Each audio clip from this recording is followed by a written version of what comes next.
어저께 눈이 많이 왔죠?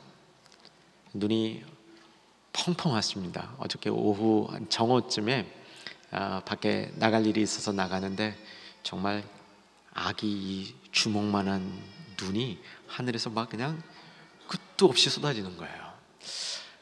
잠깐 나갔다가 들어와서 교회에 있다가 5시쯤 퇴근을 하는데 이제 뒤쪽 주차장, 그러니까 북문 쪽 주차장을 나가다가 이런 장면을 봤습니다. 사진으로 보여드리겠습니다.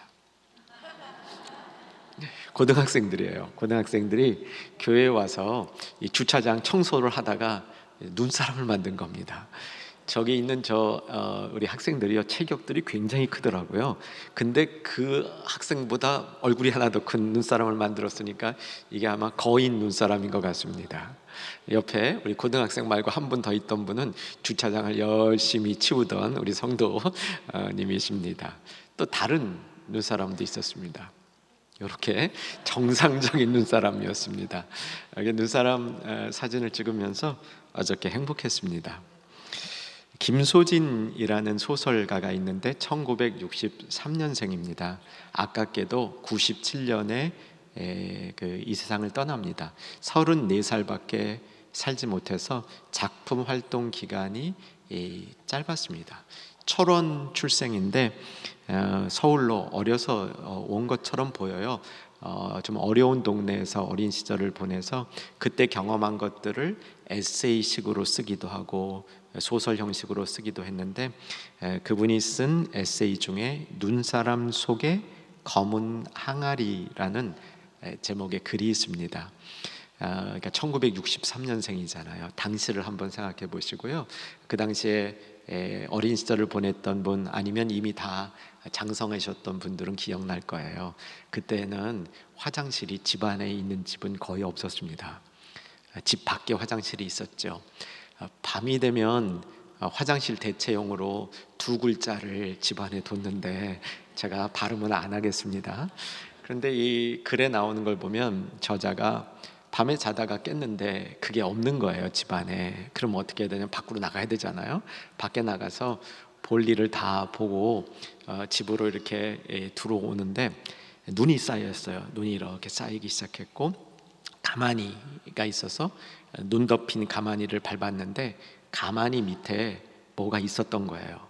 그게 밟히면서 벽 옆에 세워졌던 물건이 이렇게 일어서면서 넘어진 거예요. 그 물건이 빠루라고 되어 있습니다. 한번 이런 물건이더라고요. 빠루. 이렇게 된 건데, 저 위쪽에 있는 게 가마니 속에 있고, 긴 막대기가 벽에 고정되어 있다가 저걸 밟는 순간 튀어오르면서 옆으로 넘어진 거예요. 그러면서 어떻게 됐냐면 장독대 하나를 깨뜨린 거예요. 엉결결에 장독대가 깨진 겁니다. 자, 이 대목에서 여러분 같으면 어떻게 하겠습니까? 아까 제가 사진 괜히 보여드린 게 아닙니다. 이 저자는 깨진 항아리 위에 눈을 덮어가지고 눈사람을 만든 겁니다. 그래서 제목이 눈사람 속의 검은 항아리인 겁니다. 주제가 뭐겠습니까? 눈가림한 거죠. 이게 언제까지 들통이 안 나겠습니까? 뭐 여러분 상상하셔요. 금방 들통이 안 날 거 뻔히 알면서 그냥 그 눈사람 만든 거예요. 그리고 이 저자는 그날 아침 일찍 집을 나갔다가 갈 데도 없이 돌아다니다가 어린 나이였던 것 같아요. 저녁 때쯤 집에 들어옵니다. 집에 들어오는데 혼날 줄 알고 들어왔는데 어머니가 안 혼내는 거예요. 사실은 거기서부터 이제 깊은 이야기가 진행되는데 오늘 설교랑 관계가 없으므로 여기까지로 정리하도록 하겠습니다. 여러분, 올 한 해의 마지막 주일인데 눈가림하며 한 해를 산 부분이 있다면 우리가 돌아보고 반성하고 새해에는 그렇지 않기를 결심하는 시간 가져보기를 소망합니다. 눈가림하고 산 시간들 많지 않으세요? 언뜻 생각하면 내가 눈가림하고 산 게 별로 없을지도 모르겠습니다. 나는 나름 그런 대로 열심히 성실하게 살았습니다, 이렇게 생각할 수 있겠지만, 우리 성령이 우리를 조명해 주셔서 조금만 깊게 생각한다면 내가 산 많은 시간이 그저 눈가림하는 시간이었을 가능성이 굉장히 많습니다. 오늘 본문을 보시면 우리의 마음을 흔드는 부분이 있는데 6절을 보시면 눈가림만 하여 사람을 기쁘게 하는 자처럼 하지 말고, 우리가 눈가림을 혹시 안 했다 할지라도 우리의 삶은 많은 시간이 사람을 기쁘게 하는 일에 몰두하는 삶이었을 가능성이 많습니다. 아니, 하나님을 기쁘게 하려는 의식은 매우 적은 시간밖에 없었을 가능성이 많습니다. 이것을 한번 돌아보기를 바라는 겁니다. 저는 이 시대가 많은 사람으로 하여금 그저 눈가림만 하는 삶을 살도록 유도하는 시대라고 생각을 합니다. 저자 눈사람 속에 검은 항아리의 저자가 혼날 줄 알고 왔는데 안 혼났다, 거기에 함이 돼 있어요. 눈가림을 하면 혼나야 되는데 안 혼나고 있는 거예요. 그게 용인되는 겁니다. 우리 시대는 어쩌면 눈가림만 하는 삶을 유도하고 그렇게 사는 것이 오히려 지혜롭다고 가르치는 시대일 가능성이 많이 있습니다. 적어도 사람 눈치만 보면 된다, 사람에게만 인정받으면 된다, 그 가르침으로 가득한 것이 이 시대의 교훈이 아닌가 하는 생각이 듭니다. 그런데 사랑하는 여러분, 성도들은요, 우리 삶의 현장 속에서 예수님 만날 수 있어야 됩니다. 우리 삶의 현장 속에서 살아가는 우리의 태도가 죽게 하듯 그리스도께 하듯 주님을 섬기는, 진짜 보이지 않지만 그 주님을 섬기는 마음으로 살아가는 것이 성도의 본분이라는 사실을 잊지 마시기를 주의 이름으로 부탁드립니다. 그래서 우리는 눈가림만 하는 삶을 거부해야 됩니다. 오늘 설교 제목이 눈가림하는 인생을 거부합니다입니다. 여러분, 저는 거부하길 원합니다. 여러분도 그렇게 되기를 당부합니다. 눈가림만 하는 삶은 당시에 종들에게 있어서는 매우 보편적이었습니다. 종들의 삶이 눈가림만 하는 삶이었습니다. 근데 이 종들에게 눈가림하지 말라는 교훈이 우리에게도 적용되나요? 적용됩니다. 왜 적용되는지를 간략하게 말씀해 드릴게요. 당시에 종은 2000년 전 로마 시대 때 종들은 시키는 일만 했죠. 시키는 일만 하다 보니까 당연히 눈가림해도 되는 겁니다. 근데 종의 삶은 메인 삶이었는데 이 시대의 우리들도 사실은 메인 삶을 살고 있습니다. 사회 구조라든가 조직이라든가 이런데 우리는 얽혀 매여 살고 있다고 보는 게 맞을 것 같습니다. 로마 시대 때 종과 같은 그런 부자유함이 있는 건 아니죠. 우리에게도 자유함은 있습니다. 내가 어디를 갈지 내가 선택할 수 있고요, 무엇을 할지 선택할 수 있는 선택의 여지는 많이 있습니다. 하지만 우리는 여전히 세상의 가치, 문화, 제도 안에 꽉 매여 살 가능성이 많이 있습니다. 그리고 오늘 본문을 보게 되면 9절을 보시게 되면요, 제가 읽어드릴게요. 9절. 상전들아, 너희도 그들에게, 종들에게 이와 같이 하라. 종들이 행하는 것처럼 하라 라고 얘기하죠. 그러니까 종들이든 자유인이든 다 같이 눈가림만 하지 말라. 사람을 기쁘게 하는 일에 거기에 끝나는 그런 삶을 사지 말아라, 이렇게 교훈해주고 있는 겁니다. 무엇보다도 본문이 가르쳐주고 있는 종들은 결국은 세상의 종이 아니라 6절 중간 부분에 있는 그리스도의 종들처럼 되어야 되기 때문입니다.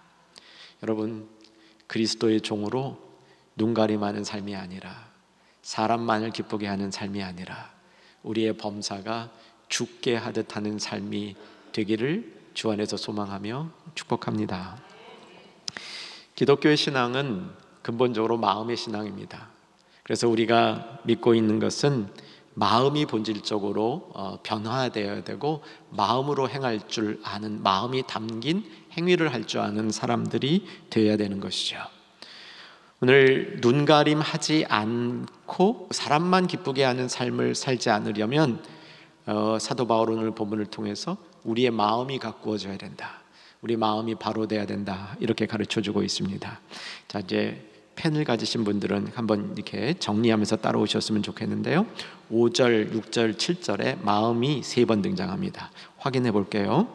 종들아 두려워 떨며, 그 다음 성실한 마음, 성실한 마음으로 어떻게 하라고 가르치냐면 몇 단어를 띄어서 그리스도께 하듯 하라. 6절을 보시면 눈가림만 하여 사람을 기쁘게 하는 자처럼 하지 말고 그리스도의 종들처럼 그 다음에 마음으로 하나님의 뜻을 행하고, 마음으로 하나님의 뜻을 행하고, 7절에 기쁜 마음으로 단어 하나 띄어서 죽게 하듯 하고. 자, 이렇게 정리해 보면 성실한 마음으로 그리스도께 하듯 하라, 마음으로 하나님의 뜻을 행하라, 기쁜 마음으로 죽게 하듯 하라. 이게 오늘 교훈의 골자겠습니다.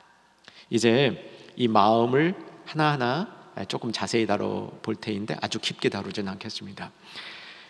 여기 마음은 다 똑같이 우리가 정말 우리 중심에 하나님을 섬기는 그런 모습을 보여주게 되는 것이죠.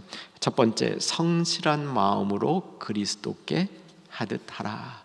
성실한 마음은 부지런한 마음으로 번역하기보다는 여기서 성실한 마음은 고든 마음 혹은 단순한 마음, 순전한 마음, 하나로 모아진 마음, 이렇게 보는 게 좋을 것 같습니다.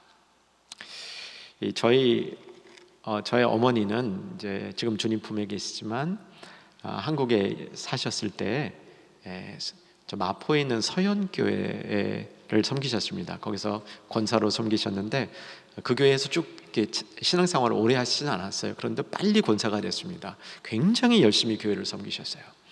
근데 그렇게 빨리 권사가 될 수 있었던 특권 중에 하나가 그 교회를 정말 오랫동안 깊게 섬기시는 이 선배 권사님 멘토를 잘 만났습니다. 그 멘토 권사님이 저희 어머니를 이렇게 영적으로 많이 이끌어 주셨는데 저도 그 어머니의 멘토 권사님 몇 번 뵌 적이 있습니다. 그분이 하신 말씀도 기억에 생생한 게 몇 개 있어요. 그중 하나가 성도는 직심이 있어야 된다. 직심이란 말이에요. 고든 마음이죠. 근데 이 고든 마음이 올바른 마음이라는 것뿐만 아니라 단순하고 하나님 앞에 순전한 마음인 겁니다. 이게 여기서 말하는 성실한 마음이에요. 우리가 그리스도께 하듯 하는 삶을 사려면 우리 안에 고든 마음이 있어야 됩니다. 마음이 분산돼 있으면 안 돼요. 산만하면 안 됩니다. 여러분, 강단도요, 산만하면 말씀이 혼잡해집니다. 단순하면서도 명쾌한 말씀이 증거되어져야만 하는 것이죠. 여러분, 우리 한번 한 해를 결단하면서 눈가림만 했던 인생 이제 거부해보는 마음의 도전과 용기가 있기를 소망합니다. 그러기 위해서 우리의 마음을 채워야 될 게 있습니다. 뭐로 채워야 되냐면 성실한 마음, 순전한 마음, 단순한 마음, 하나님 앞에 집중되어 있는 마음, 이 마음으로 우리의 마음이 채워질 때, 그때 눈가림하는 것이 아니라 사람만을 기쁘게 하는 게 아니라 정말 그리스도께 죽게 하듯 하는 우리의 삶이 시작될 수 있다는 교훈 잘 받으시기를 소망하며 축복합니다. 인간의 마음이 쉽게 간사해져요. 인간의 마음이 쉽게 좁아집니다. 여러분, 관대한 마음이 직심에서 옵니다. 사람이 단순한 마음에 그 중요한 한두 가지에 집중되었을 때 관대한 마음도 생기는 것이죠. 이제 두 번째, 6절을 보게 되면 마음으로 하나님의 뜻을 행하고, 이렇게 교훈합니다. 여러분, 하나님의 뜻을 분별하여 행하시는 성도 되시기를 부탁드립니다. 하나님의 뜻을 행하겠다는 마음이 우리 가운데 자주 일어나고 많이 일어날수록 우리는 눈가림하는 삶으로부터 벗어날 수 있는 것이죠. 그런데 여러분, 하나님의 뜻을 행할 때 마음으로 하나님의 뜻을 행하라, 마음으로 행하라고 되어 있어요. 여기서 마음은 아마도 영혼으로 바꾸는 것이 좋겠습니다. 영혼으로 하나님의 뜻을 행하고, 하나님의 뜻을 행하려면 영혼이 담겨 있어야 됩니다. 영혼이란 말은 다르게 번역하면 목숨이라고도 번역할 수 있어요. 예수님이 이 세상에서 가장 중요한 교훈이 뭐냐는 이 청년에게 하나님을 사랑하라고 얘기할 때 네 가지로 사랑하라 그랬죠. 마음을 다하고, 목숨을 다하고, 뜻을 다하고, 힘을 다하고. 목숨이 여기서 말하는 영혼, 마음, 같이 쓰일 수 있는 말입니다.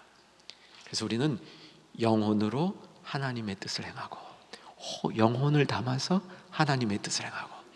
여러분, 이런 성도 꼭 되어주시기를 부탁드립니다. 우리의 말과 우리의 행동이 거기에 영혼이 담겨 있을 때, 목숨을 다하는 것 같은 영혼이 담겨 있을 때 하나님의 뜻이 무엇인지 분별되는 게 어렵지 않습니다. 하나님의 뜻이 분별되어지면 그걸 행하는 것이 어렵지 않습니다. 그래서 우리는 영혼을 담아서 행할 줄 아는, 특별히 하나님의 뜻을 행할 줄 아는 성도가 되어야 되겠습니다.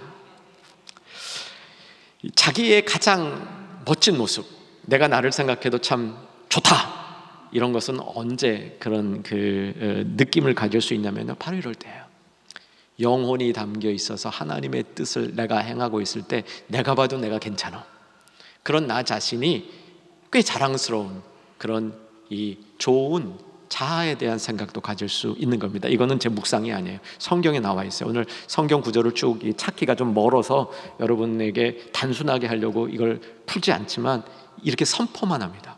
사랑하는 여러분, 영혼을 담아 하나님의 뜻을 행하십시다. 이때의 성도는 눈가림하는 삶으로부터 멀어지게 되는 것이죠. 영혼이 없는 말, 영혼이 없는 행동, 우리가 주변에 다 구별할 수 있지 않습니까? 나쁘지 않은 말을 하지만 그 사람의 영혼이 담겨 있다면, 있지 않다면 그 말은 아무 쓸모없는 얘기죠. 그걸 우리가 구별할 수 있습니다. 요즘에 한국말도 굉장히 많이 이렇게 막 발전하는 것 같아요. 그런 표현 따라가는 것도 쉽지 않습니다. 저같이 외국 생활 오래 한 사람은요, 공부해야 따라갈 수 있습니다. 여러분, 이런 말 아셔요? 유체 이탈적 언어. 들어보셨죠? 그게 뭐냐면 이 사람이 말하는데 그 사람 속에 혼이 없어. 딴 사람이 말하는 것 같아. 그 말은 해요. 말은 하는데 그 사람이 그 인격과 아무 상관이 없어. 유체 이탈적 표현이라고 그러죠. 그 유체 이탈적인 표현으로는 주님을 섬길 수 없습니다. 영혼을 담아서 하나님의 뜻을 행할 때 우리 자신이 가장 큰 만족을 느낀다는 사실을 오늘 본문을 통해서 배우시기를 주안해서 소망합니다. 자, 이제 세 번째, 기쁜 마음으로 죽게 하듯 하고. 우리의 행동이 죽게 하듯 하면 사는 게 훨씬 쉽습니다. 여러분, 사람 기분 맞추는 거 쉽지 않죠? 왠지 아세요? 사람 기분은 변죽이 많기 때문입니다. 그래서 사람 기분을 맞추는 것처럼 피곤한 일이 없어요. 쉬운 일 같지만 쉽지 않은 일입니다. 그런데 죽게 하듯 하면 우리 주님은 편치 않는 주님이시잖아요. 주님은 항상 똑같으신 주님이잖아요. 그러니까 내가 죽게 하듯 할 때에는 내 행동이 훨씬 더 단순하고 쉬워진다는 사실을 우리가 배워야 됩니다.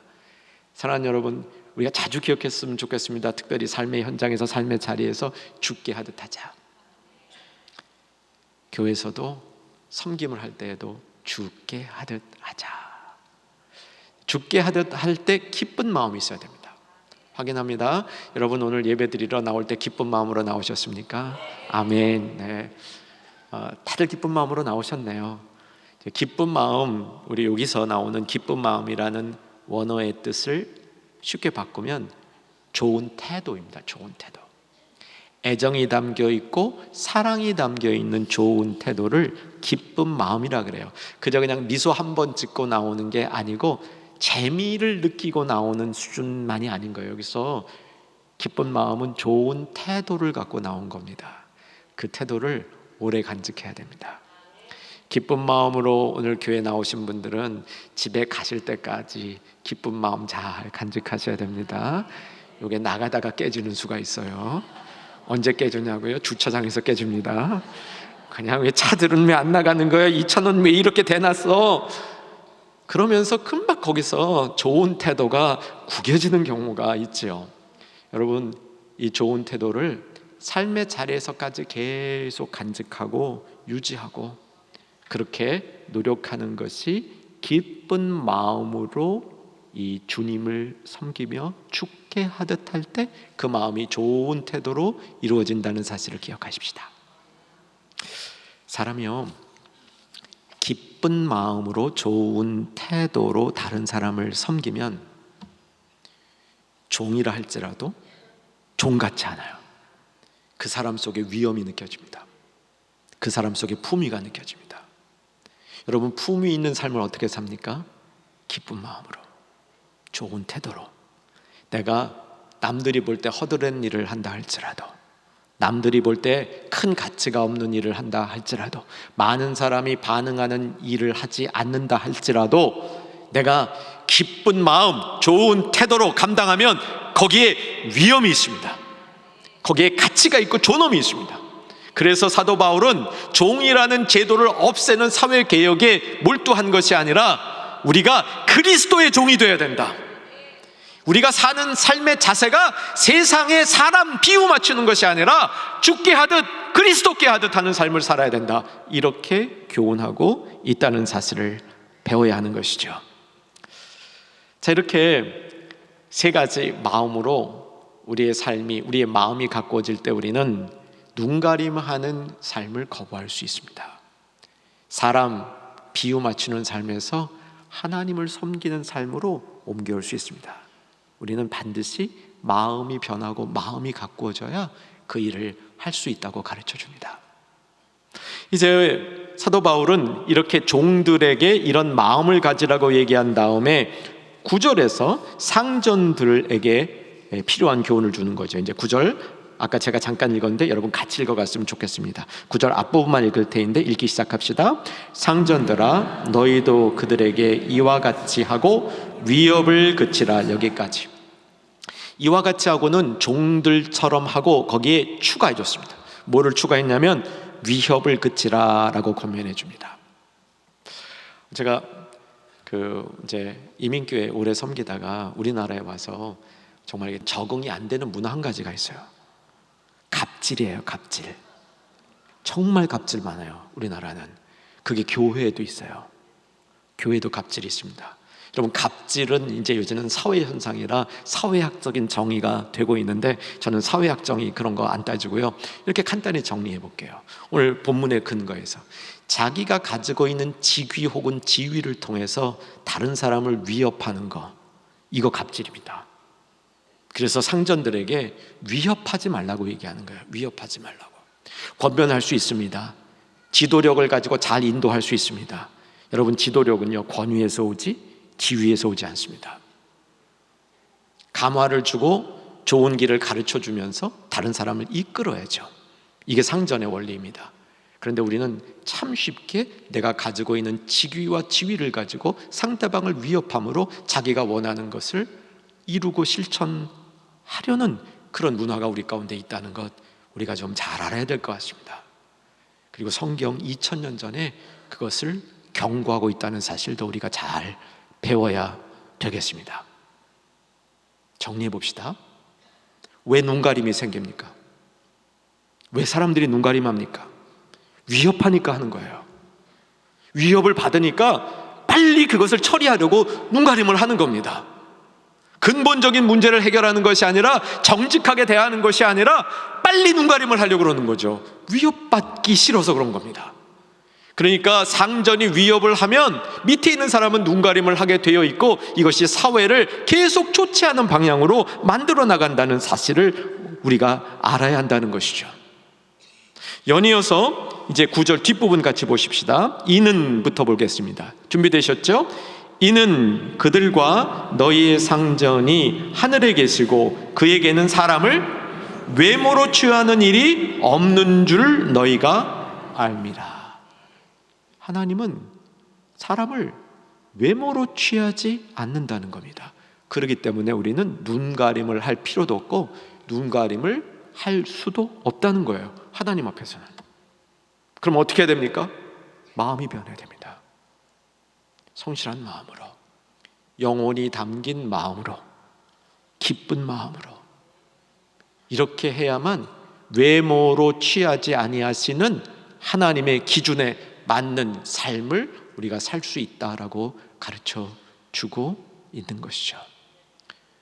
여러분, 하나님이 외모로 저와 여러분을 취하신다면 여러분 거기에 합격되겠습니까? 안 되겠습니까? 자신 없으세요? 그러니까 외모를 자꾸 가꿔야죠.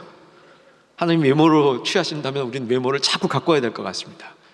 더 예쁘게, 더 멋있게, 더 깔끔하게 가꿔야 되겠습니다. 근데 아무리 그래도요, 하나님이 외모로 취하기로 작정을 하시면 거기에 합격될 사람이 없을 겁니다. 그러므로 하나님이 외모로 우리를 취하지 아니하신다는 것이 얼마나 감사한지 모르겠습니다. 그러면 그것은 내가 내 내면이 탁월하기 때문에 하나님이 취하시는 겁니까? 아니죠. 긍휼을 주신다는 겁니다. 긍휼을 주신다는 게 뭡니까? 예뻐 봐주시겠다는 거예요. 예뻐 봐주시겠다는 겁니다. 그래서 우리는 하나님의 이 외모로 취하지 아니하시는 그 하나님 때문에 은혜를 받았고 우리의 삶에 근본적인 변화를 일으켜야 되는 겁니다. 성실한 마음으로, 영혼이 담긴 마음으로, 기쁜 마음으로 우리의 삶을, 사람을 섬기지만 사람을 기쁘게 가치를 크게 둔 게 아니라 다스리시고 임재하시는 주님께 하듯, 그리스도께 하듯 그리스도의 종으로 세상과 하나님을 섬기는 성도의 삶이 되어야 하는 줄로 믿으시기 바랍니다. 이제 말씀을 정리합니다. 이 세 가지 마음에 대해서 우리가 오늘 말씀을 나눴고요, 하나님은 외모로 취하지 아니하시는 하나님이라는 사실도 다시 한번 확인했습니다. 이러한 마음이 우리에게 가꾸어지는 것을 모세는 마음의 할례를 받아 이렇게 표현합니다. 여러분, 오늘 마음의 할례를 다 받으시기를 주 안에서 소망합니다. 마음의 할례라는 게 뭡니까? 할례는 거죽을 잘라내는 거죠. 뒤집어 쓰고 있는, 본질을 덮고 있는 이 거죽, 가죽, 겉옷 이런 걸 잘라내는 겁니다. 그래서 속이 드러나게 하는 겁니다. 마음의 속이 드러나게 하는 게 마음의 할례인 것이죠. 예수 그리스도 안에 있는 사람은 마음의 할례를 어떻게 받냐면, 마음이 새롭게 됨으로 변화를 받아 마음의 할례를 받는 겁니다. 자, 로마서 12장 2절 말씀 확인합니다. 로마서 12장 2절 말씀 띄워주십시오. 로마서 12장 2절 말씀 같이 읽겠습니다. 너희는 이 세대를 본받지 말고 오직 마음을 새롭게 함으로 변화를 받아 하나님의 선하시고 기뻐하시고 온전하신 뜻이 무엇인지 분별하도록 하라. 이거 이렇게 이해해야 된다고 제가 몇 번 말씀드렸습니다. 마음을 새롭게 함으로 변화를 받아 하나님의 뜻을 분별하는데, 그 하나님의 뜻의 속성이 뭐냐면 선하고 기뻐하시며 온전하신 것이다. 이렇게 읽으셔야 된다고 말씀드렸습니다. 제가 계속 반복해서 말씀드릴 겁니다. 사랑하는 여러분, 마음이 새롭게 함으로 변화를 받아. 너무 아름다운 이야기예요. 마음을 새롭게 해주시는 하나님, 이게 언제나 우리의 마음을 새롭게 해주실 수 있는 하나님, 나의 마음은 예수 그리스도 안에서 언제든지 새롭게 될 수 있다는 이 축복, 길이 열림, 이게 복음입니다. 구약에는 이게 되지 않았어요. 내가 원한다고 마음의 할례를 그 자리에서 쉽게 받을 수 있었던 게 아니었습니다. 모세는 그걸 바라보고 있었던 겁니다. 기대하고 있었던 거예요. 그런데 우리는 예수님 안에서, 예수님을 통해서 마음이 새롭게 되어지는 이 축복과 변화를 언제든지 받을 수 있습니다. 오늘도 여러분 사모하시고 마음이 새롭게 되도록 역사하시는 우리 주님 다시 한번 붙드는 축복이 임하기를 바랍니다. 눈가림하는 삶 거부합시다. 그리고 마음에 성실한 마음, 영혼이 담긴 마음, 기쁜 마음으로 죽게 하듯 하루하루의 삶과 일과를 주님 앞에 서서 동행하는 축복이 임하기를 주의 이름으로 축원합니다.